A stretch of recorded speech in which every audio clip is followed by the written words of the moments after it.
Hello बच्चों, देखो आपको 5.2 में अब क्वेश्चन नंबर 7 हम करने जा रहे हैं। 10वीं क्लास का क्वेश्चन है। उस एपी का 31वां पद ज्ञात कीजिए जिसका 11वां पद 38 है और 16वां पद 73 है। ठीक है, तो देखो 31वां पद हमें निकालना है और 11वां पद क्या दे रखा है 38, 16वां पद दे रखा है 73। ठीक है, तो ए एन का फॉर्मूला क्या होता है, ए एन बराबर है a plus n minus 1 into d. अब 31वां पद 11वां पद दे रखा है यानी ए 11, तो ए प्लस एन की जगह एन माइनस 1 यानी 10 डी बराबर है 38। ए 16 के लिए ए प्लस 15 डी बराबर है 73। ठीक है, अब इन दोनों को सोल्व कर लो आप। कैसे कि a प्लस 15 डी बराबर है 73, a प्लस 10 डी बराबर है 38। इसमें से ये कट कर लो, क्या आएगा 5 डी। 73 में से 38 काटोगे 35, तो d कितना आ जाएगा आपका ये 7। ठीक है, अब आप d की वैल्यू चाहे समीकरण इसमें रख लो चाहे समीकरण इसमें रख लो। चलो 1 में समीकरण 1 में रखेंगे इसकी वैल्यू, तो a जमा में 10 d बराबर है 38, तो 10 गुना में 7 यानी ये आ गया आपका 70। और जब इसको 38 में से 70 को माइनस करोगे तो यह आ जाएगा आपका माइनस का 32। ठीक है, तो आपका ए आ गया माइनस का 32 और आपका डी है 7। और निकालना क्या है आपको 31वां पद यानी ए 31 निकालना है, यानी ए प्लस फॉर्मूले में रखेंगे इसमें ए प्लस 30 डी। ठीक है, ए की वैल्यू माइनस 32 जमा में 30, डी की वैल्यू 7, माइनस 32 जमा में ये 210 आ जाएगा, तो इसकी वैल्यू क्या आ जाएगी, इसकी वैल्यू आ जाएगी 178। ठीक है, तो ये हमारा 7वां क्वेश्चन हो गया। ओके,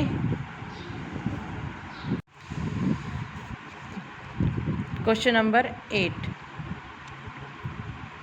एक एपी में 50 पद हैं जिसका तीसरा पद 12 है और अंतिम पद 106 है। इसका 29वां पद आपको ज्ञात करना है।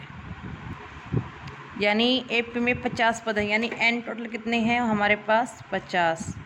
और यानी और अंतिम पद भी कौन सा होगा, अंतिम पद कौन सा होगा 50वां होगा, 50वां पद होगा। अंतिम पद कौन सा पद होगा 50, क्योंकि पूरे पद ही हमारे पास 50 है, तो अंतिम पद कौन सा हो जाएगा 50वां पद। और क्या दे रखा है तीसरा पद 12 है और अंतिम पद 106 है। तीसरा पद 12 है, देखो ए एन का फॉर्मूला आपको सिखा मैं हर बार बताती हूँ, a plus n minus 1 into d. तीसरा पद यानी A3 कितना है a प्लस एन यानी 3 की जगह 2 रख दो या n माइनस 1 यानी 2d। कितना दे रखा है आपको, तीसरा पद दे रखा है 12 और अंतिम पद यानी 50वां पद A50, a प्लस 49d वो दे रखा है 106। ठीक है, अब इन दोनों को आप क्या कर लो सोल्व कर लो।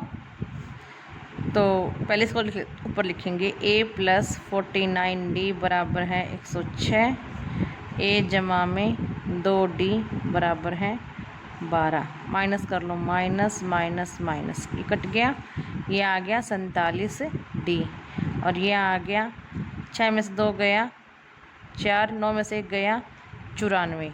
d की वैल्यू आ जाएगी 94/47, 2 आ जाएगी d की वैल्यू। ठीक है, d की वैल्यू 2 आ गई यहाँ से आपकी। अब आप d की वैल्यू को ये समीकरण 1 लगा लो, ये समीकरण 2। d की वैल्यू 2 को आप इसमें रख लो, a प्लस 2d बराबर है 12, a जमा में 4 बराबर है 12, a की वैल्यू क्या आ गई आपकी 8। ठीक है, a की वैल्यू 8 आ गई, d की वैल्यू 2 आ गई। अब आपको निकालना है इसका 29वां पद यानी a 29 आपको निकालना है। उसके लिए a प्लस 28d, a की वैल्यू आप 8 रख दो 28 और d की वैल्यू आपके पास 2 दे रखी है, तो 8 जमा में 56 ये आपका आ गया 64। तो 29वां पद हमारा ये होगा। क्लियर। अब हम कर रहे हैं 9वां क्वेश्चन। यदि किसी एपी के तीसरे और 9वें पद क्रमशः 4 और -8 हैं तो इसका कौन सा पद शून्य होगा। मतलब तीसरा पद 4 दे रखा है और 9वां पद -8 दे रखा है, तो आपको ये बताना है कि कौन सा पद शून्य होगा। वो हम पहले उसके लिए पहले हमें ए और डी चाहिएगा, फिर हम देखेंगे कौन सा पद शून्य होगा। देखो क्या दे रखा है, तीसरा पद 4 दे रखा है यानी A3 क्या दे रखा है 4, ठीक है। और 9वां पद यानी A9 क्या दे रखा है -8। इसको मैं क्या लिख सकती हूँ A+2D बराबर है 4। A9 को A+8D -8, ठीक है। तो यहाँ से इसको सोल्व कर लेते हैं। समीकरण 1 समीकरण 2, पहले A+8D बराबर है -8 और A+2D बराबर है 4। दोनों को माइनस कर लो तो ये कितना आ जाएगा आपका 6D आ जाएगा। ये -12, D की वैल्यू क्या आ गई -2। अब D का मान -2 समीकरण 1 में रख लो चाहे 2 में रख लो। मैं D का मान -2 समीकरण 1 में रख लेती हूँ, ठीक है। तो क्या करेंगे A+2D बराबर है 4, A+2D का मान -2 बराबर है 4। तो क्या आ गया यहाँ पे ये माइनस का 4 तो उधर जाके जमा का 4 हो जाएगा, ये हो गया 8। ए क्या आ गया 8। और ए जो होता है वो हमारा पहला पद होता है, ठीक है। और ये हमारा क्या होता है सार्व अंतर होता है, ठीक है। ए हमारा पहला पद होता है, डी हमारा सार्व अंतर होता है। अब हमें ये निकालना है कि कौन सा पद 0 होगा। उसके लिए हम ये लिख लेते हैं कि मान लिया कि nवां पद 0 है, ठीक है। तो उसके लिए क्या होगा A+n-1 इंटू डी बराबर है 0। ए का मान आपके पास 8 है, n का मान हमें निकालना है, डी कितना है आपके पास -2 बराबर 0, ठीक है। n-1 -2 बराबर है -8, ठीक है। अभी -2 इधर आके काट देगा 4 आ जाएगा, n-1 बराबर है 4। तो और n का मान क्या आ जाएगा यहाँ से -1 इधर आकर जुड़ जाएगा, n का मान क्या आ जाएगा 5। तो 5वां पद शून्य होगा, ठीक है। क्वेश्चन नंबर 10, किसी एपी का 17वां पद उसके 10वें पद से 7 अधिक है। किसी एपी का 17वां पद उसके 10वें पद से 7 अधिक है तो इसका आपको सारवंतर ज्ञात करना है। देखो किसी एपी का 17वां पद, पहले 17वां पद ही लिख लेते हैं, कन्फ्यूजन ही खत्म हो जाएगा। A17 क्या आ जाएगा A+16D, क्योंकि फॉर्मूला को पता है an का, an बराबर है A+n-1 इंटू डी, ठीक है। और 10वां पद लिख लो A10 क्या आ जाएगा A+9D, ठीक है। क्या कहा उसने, किसी एपी का 17वां पद 10वें पद से 7 अधिक है, यानी दोनों का बैलेंस कब बराबर आएगा, जब 10वें पद में मैं 7 जोड़ दूंगी तो A17 और A10 बराबर आ जाएंगे, या फिर A17 में से 7 घटाऊंगी जब 10वां पद 17वें पद के बराबर पहुंचेगा, ठीक है। क्या कहा है A17वां पद उससे इतने अधिक है, 10वें पद से 7 अधिक है, यानी ये जब बैलेंस बनेगा दोनों की इक्वेशन का, ठीक है। वो देखो यहाँ से अब इनको रख लो A+16D, A10 क्या है A+9D, ठीक है। अकॉर्डिंग टू द क्वेश्चन ए से कट गया और ये 7 नहीं लिखा, यहाँ 7 था। अभी देखो ये 9D 16D -9D बराबर है 7, ये भी क्या आ गया 7D आ गया बराबर है 7। D का मान क्या आ जाएगा 1, तो यही तो हमारा क्या है सार्व अंतर। ओके बच्चों, 11 का क्वेश्चन देखो बच्चों, AP 3, 5, 3, 15, 27, 39 का कौन सा पद उसके 54वें पद से 132 अधिक होगा। एपी आपको दे रखी है, एपी सीरीज क्या दे रखी है आपको, 3, 5, 17, 39 ऐसे ही। ठीक है, तो पहले तो हम इसको एपी के बारे में जानते हैं। फर्स्ट टर्म हमारी क्या है, 3 है। डिफरेंस क्या है, इसमें से इसको काट दो, क्या आ जाएगा, 5 - 3 यानी 2, सॉरी 15 है ये, 15 - 3 यानी 12। ठीक है, तो ये देखो ए फर्स्ट प्रथम पद हमारा ये आ गया, सार्वंतर हमारा ये आ गया। अब ये कह रहा कि कौन सा पद उसके 54वें पद से 132 अधिक होगा। अब हम मान लेते हैं, माना nवां पद 54वें पद से 132 अधिक होगा। मतलब क्या कि जो an वा पद है इनका और इनका बैलेंस कब बनेगा, जब 54वें पद में 132 जोड़ दूं तो दोनों का बैलेंस बैठेगा, पिछले वाले क्वेश्चन की तरह अधिक है ना। तो इसमें या तो इसमें से घटा के दोनों बराबर आएंगे, या फिर इसके पास 132 ज़्यादा है। दोनों बराबर कब आएंगे, जब इसको 132 से मिल जाएंगे तो ये तब बैलेंस बन जाएगा, तभी तो इक्वल आएगा। तो ये रिलेशन आपका मैंने बिल्ड कर दिया। ठीक है, इस रिलेशन को बड़े ध्यान से बनाना होता है आपको, बच्चे इसमें बहुत गलतियां करते हैं। ठीक है, ए एन को आप क्या लिख सकते हो, a + n-1 इंटू डी। ए 54 को a + 53d, बहुत आसान है, प्लस 132। अब देखो ए लिखने की जरूरत नहीं है, ए से ए हमारा पहले ही कट गया, लिख के भी आप काट सकते हो इसको।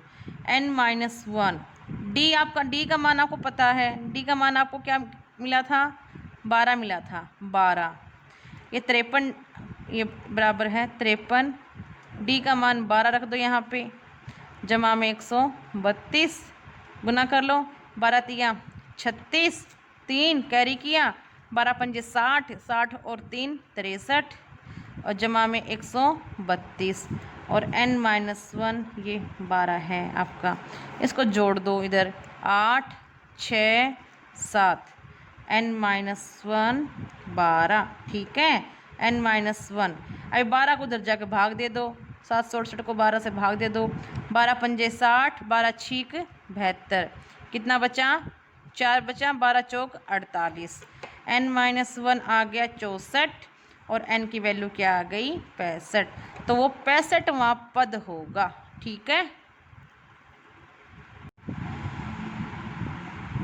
तो अब हम करें क्वेश्चन नंबर 12।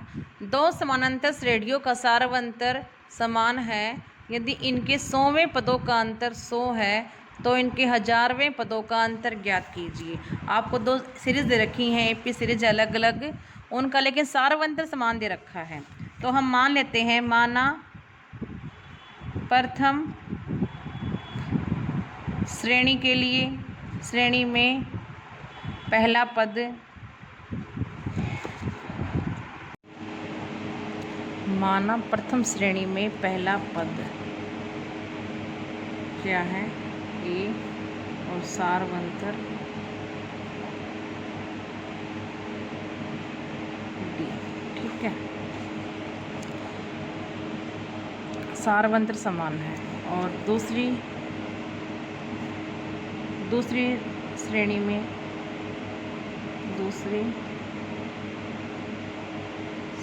में पहला पद हम मान लेते हैं कैपिटल ए। ठीक है, और सार्वंतर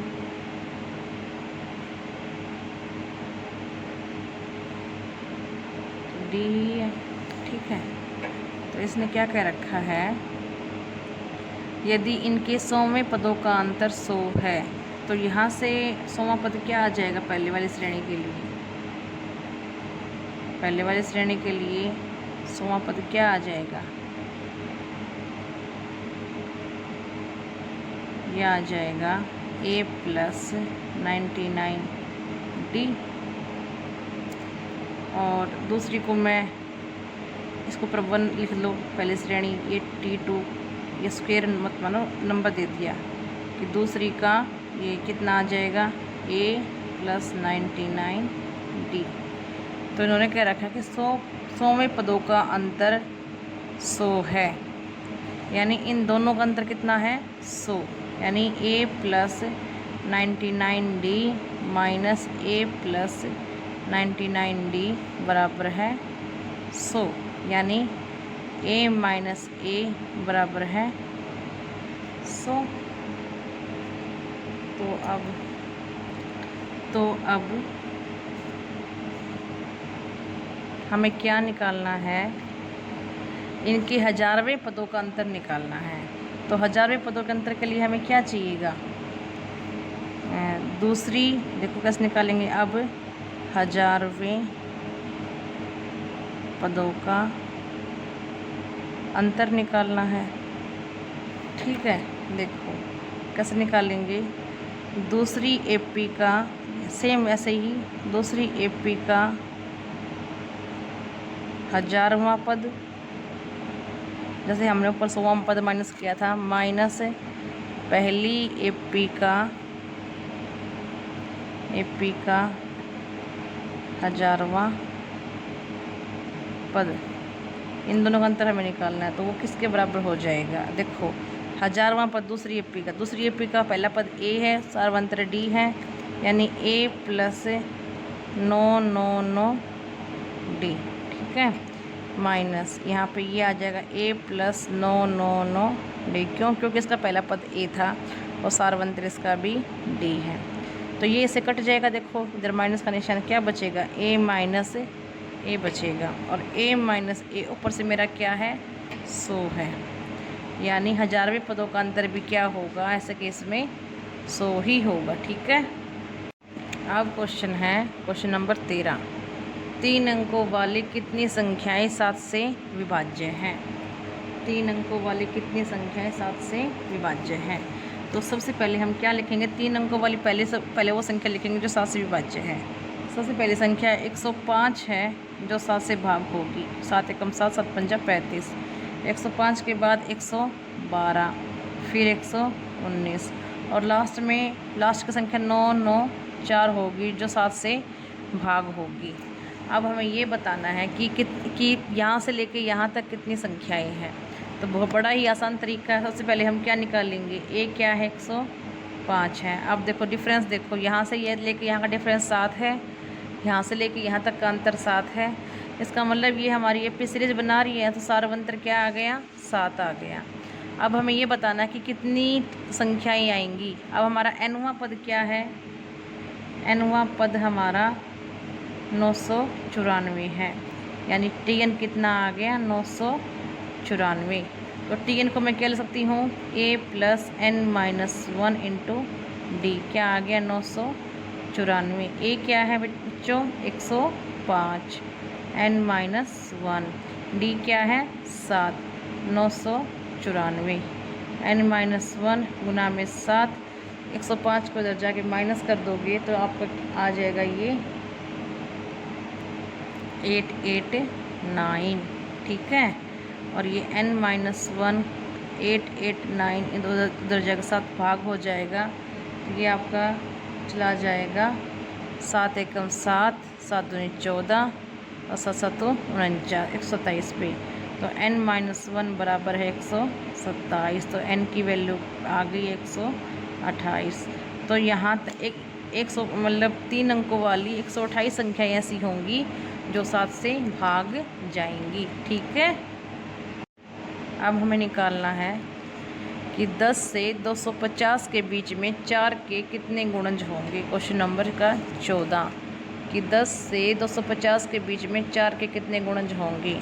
तो देखो 10 के बाद 4 का गुणज कौन सा है, 12 है, फिर 16 है, ऐसे ऐसे आ जाओ।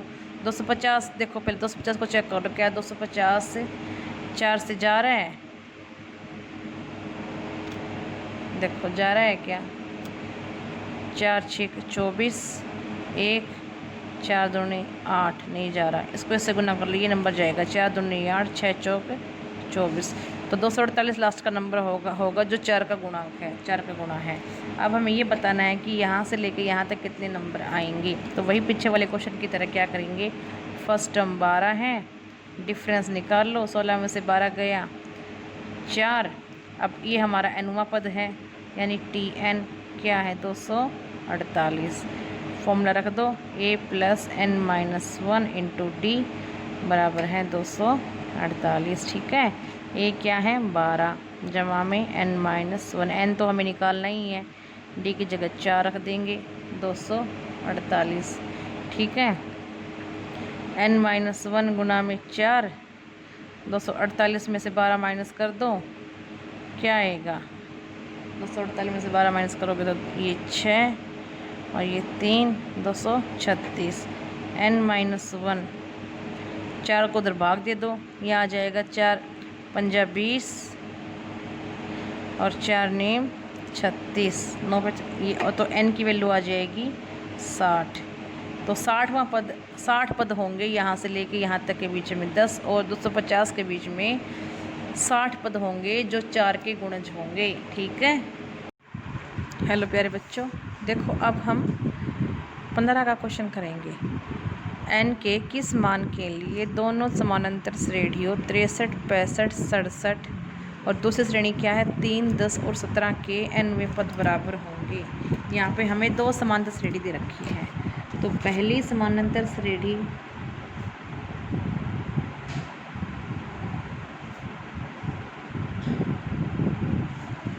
दे रखी है 63, 65 और 67 ऐसे, और दूसरी समानांतर श्रेणी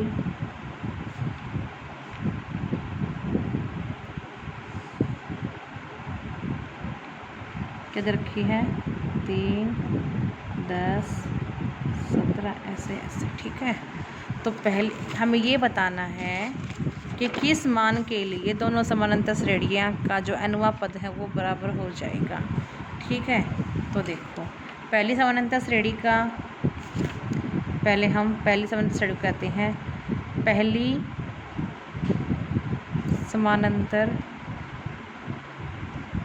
श्रेणी का प्रथम पद, यानी A1 मान लेते हैं उसको। A1 क्या है 63 और D1 क्या है, इसमें से ये काट दो, क्या आ जाएगा 2। ठीक है, तो इसका nवां पद क्या आ जाएगा, nवां पद पहली श्रेणी का nवां पद क्या आ जाएगा A1 + n-1 × D1। A1 क्या है 63, n-1 और D1 क्या है 2। ठीक है, यह आ गया 2n-2 + 63 यानी 2n + 61। ठीक है, अब देखो दूसरी श्रेणी को चेक करते हैं। अब दूसरी श्रेणी का पहला पद क्या दे रखा है 3। ठीक है, और सारवंतर कह लो, D1 कह लो, यानी ये A2 मान लो इसको। अब D2 सारवंतर क्या है, घटाओ इसमें से 10 में से 3 गया 7। तो यहाँ पे nवां पद क्या आ जाएगा, दूसरी श्रेणी का nवां पद क्या आ जाएगा वही आएगा A2 + n-1 × D2। मतलब फर्स्ट टर्म हमारे 3 है, n-1 गुणा में 7। ठीक है, यानी 7n-7 जमा में 3 यानी 7n-4।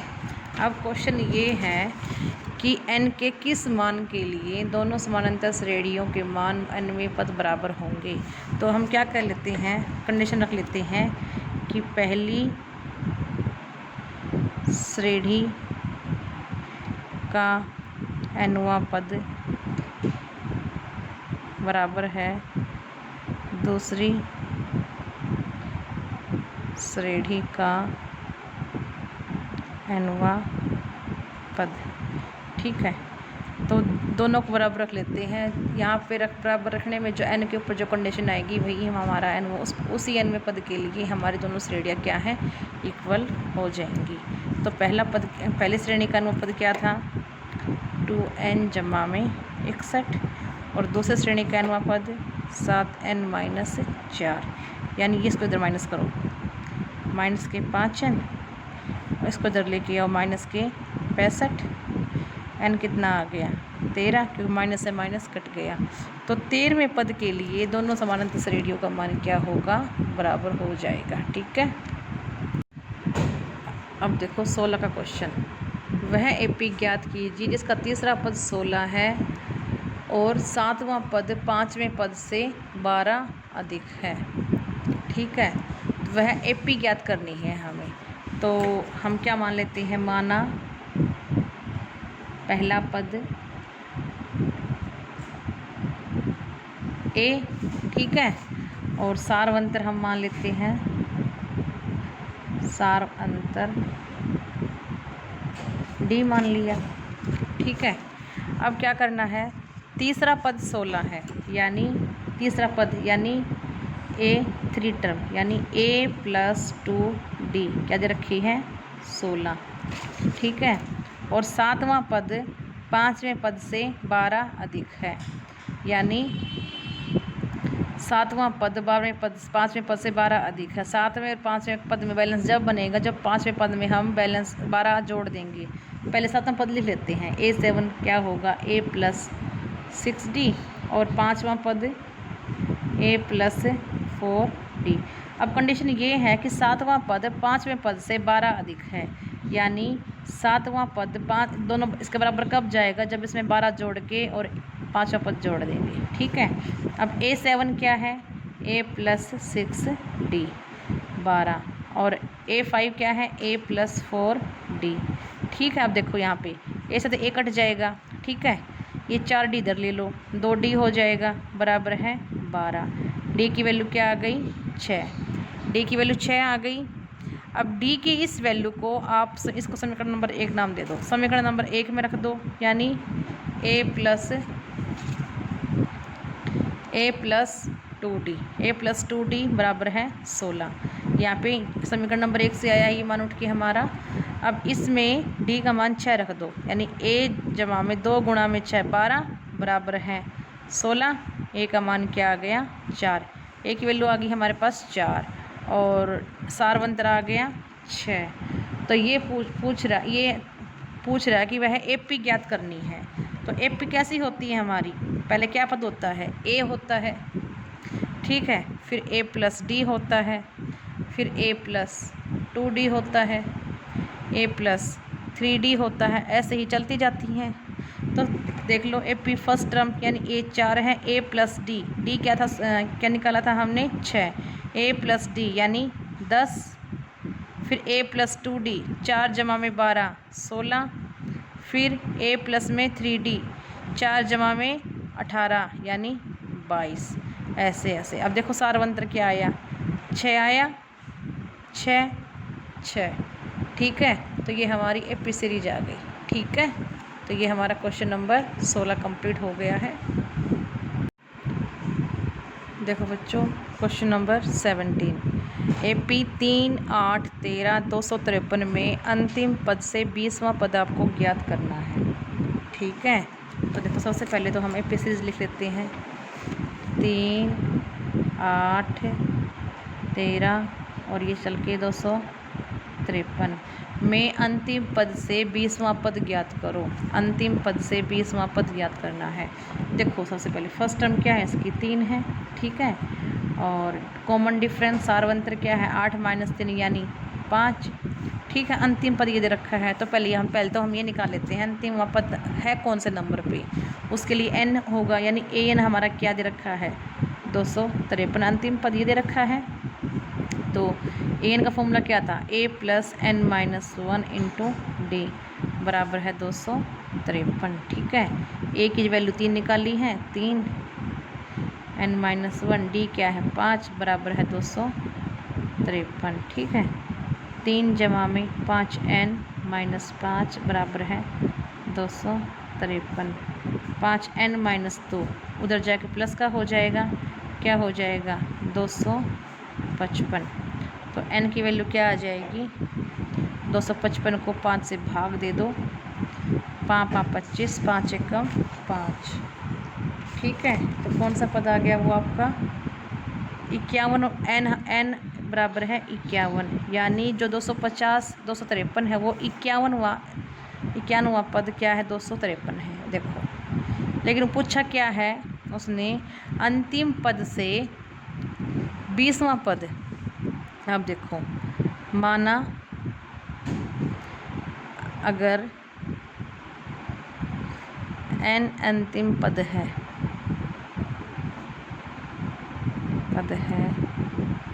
तो अंतिम पद से 20 अंतिम पद से 20वां पद। फॉर्मूला क्या होता है देखो, जिस पद से निकालना होता है उसको लिखते हैं, जौन सा पद निकालना होता है उसको माइनस करते हैं और एक जोड़ देते हैं। समझ में आया? मान लो, अब देखो, जैसे मान लो 51वें पद से हमें 20वां पद निकालना था, तो n की जगह 51 रख दिया।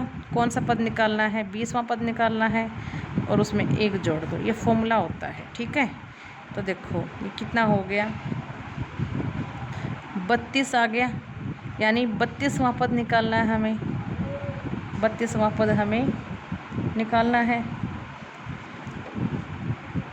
मतलब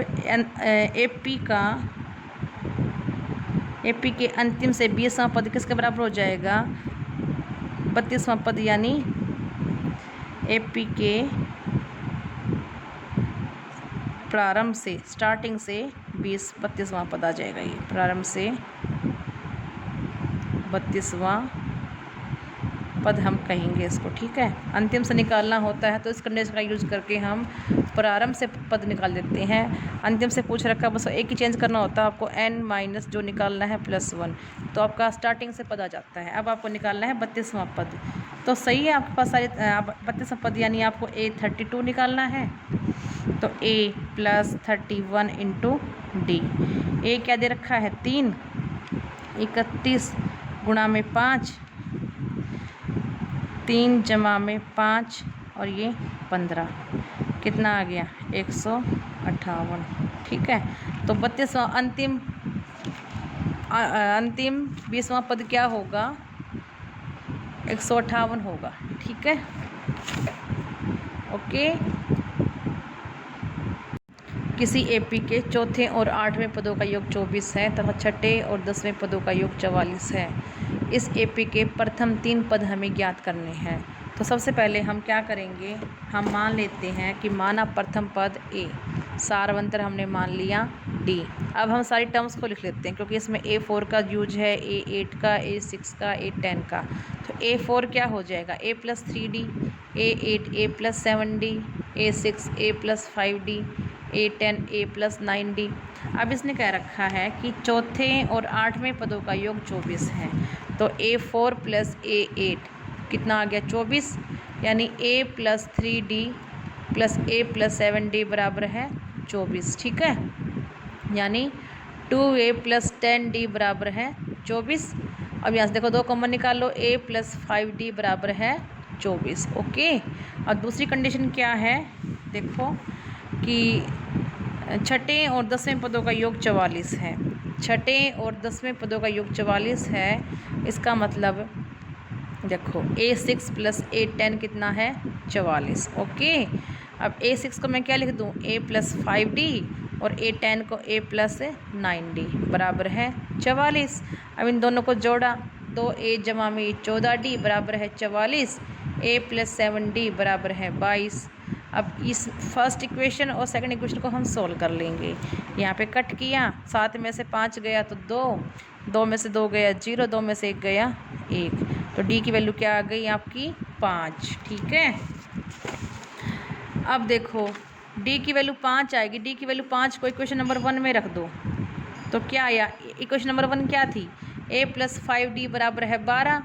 अब D की जगह 5 रख दो, तो A जमा 25 बराबर है 12, और ये 25 को इधर करेंगे तो माइनस के 13, तो ए का मान क्या आ गया -13। ए आ गया हमारे पास -13, डी आ गया 5।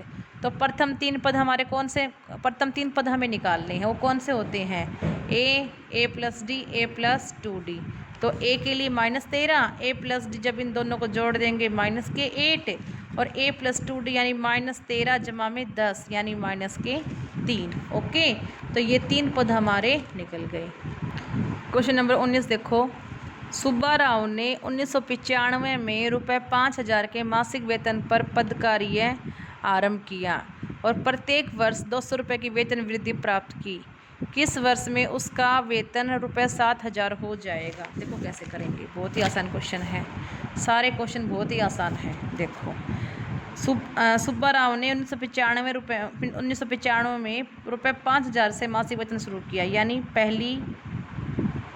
पहला मासिक वेतन कितना आया उसका, पहला मासिक वेतन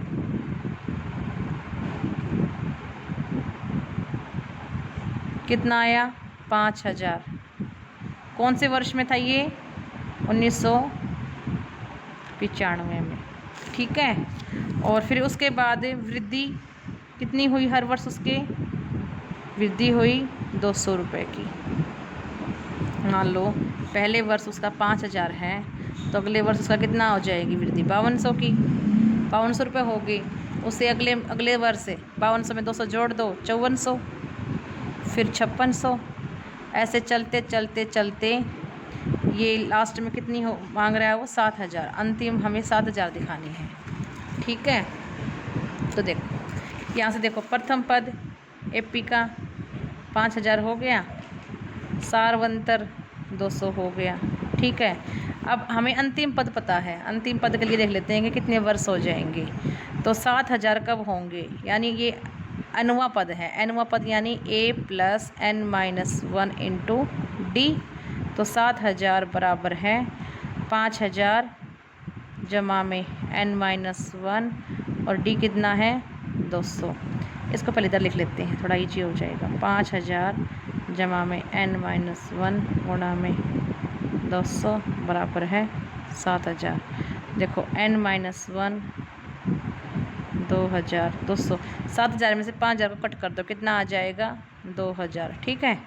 n-1 इस 200 को इधर जाके भाग दे देंगे, 200 इधर गुना में है, तो ये आ जाएगा आपका 10 आ जाएगा, ठीक है, जब कट जाएगा। और n की वैल्यू क्या आ गई 11, यानी 11 वर्ष पश्चात उसका इतने पैसे हो जाएंगे, ठीक है। तो फिर वही आपको क्या निकालना है, 11 वर्ष पश्चात 1995 में आप क्या कर दो, 11 जोड़ के एक माइनस कर दो, जैसे अंतिम वो निकाला था अपन ने। तो ये कितना आ जाएगा 2005 में। आप वैसे ही फिंगर्स पे काउंट कर सकते हो कि अगर 1995 में लगा है तो जैसे हम फिंगर्स पे काउंट करते हैं 96, हमें 11 काउंट करने हैं, 96, 97, 98, 99, 100, 1, 2, 3, 4, 5 और ये 6, 7, इस टाइप से आप काउंट अपना कर सकते हो, ठीक है।